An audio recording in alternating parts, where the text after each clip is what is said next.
জানো তো কালকে একটু বেলার দিকে আমি আমার রুমের মধ্যে বসে বসে টিভিতে একটা মুভি দেখছিলাম। তো কিছুক্ষণ পর হঠাৎ করে আমার মা আমার কাছে এসে বলছে, মানু একটু দোকান যাবি? আমি তখন মাকে বললাম, মা তুমি তো সবসময় আমাকেই দোকানে পাঠাও, তুমি ভাইকে একটু দোকানে পাঠাও না। আমি আজকে দোকানে যেতে পারবো না, তুমি ভাইকে বলো। তখন আমার মা বলে, দেখ মানু, আমি তোর ভাইকেই পাঠাতাম, কিন্তু তোর ভাই তো এখন পড়ছে।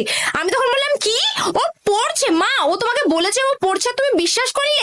যাও গিয়ে দেখে এসো, ও নিশ্চয়ই বইয়ের মধ্যে লুকিয়ে লুকিয়ে ফোন ঘাটছে। তো আমার মতো আমার কোনো কথা শুনলোই না। তারপর আমার দিকে না কেমন রাগমাগ করে তাকে বললো, তুই দোকানে যাবি? হ্যাঁ কি না বলে দে। তো তারপর না আমাকেও না চাইতে বলতে হলো, ঠিক আছে যাচ্ছি। আর এমনিতেও না আমার মা যখন না আমার দিকে রেগে মেগে তাকায় না, আমার ভীষণ ভয় করে। আচ্ছা, তোমাদের মধ্যে কারা কারা আমার মতো নিজের মাকে দেখে ভয় পাও? মানে যখন করে তোমাদের মা তোমাদের দিকে রেগে মেগে তাকায় সেটা দেখে ভয় পাও। তো মা না আমাকে দোকানে শুকনো লঙ্কা আনতে পাঠিয়েছিল। তো তারপর না আমি দোকানে গিয়ে দোকানদার কাকুকে বললাম যে, কাকু কাকু আমাকে শুকনো লঙ্কা দাও তো। তারপর না দোকানদার কাকুটা বললো, কাঁচা লঙ্কা দে তো। আমি তো শুনে অবাক, আমি শুকনো লঙ্কা চাইলাম আর কাকু কাঁচা লঙ্কা দিতে বলছে, ব্যাপারটা কি? তারপর আমি কাকুকে বললাম, কাকু কাকু আমি তো শুকনো লঙ্কা চাইলাম, তাহলে তুমি কাঁচা লঙ্কা কেন দিতে বলছো?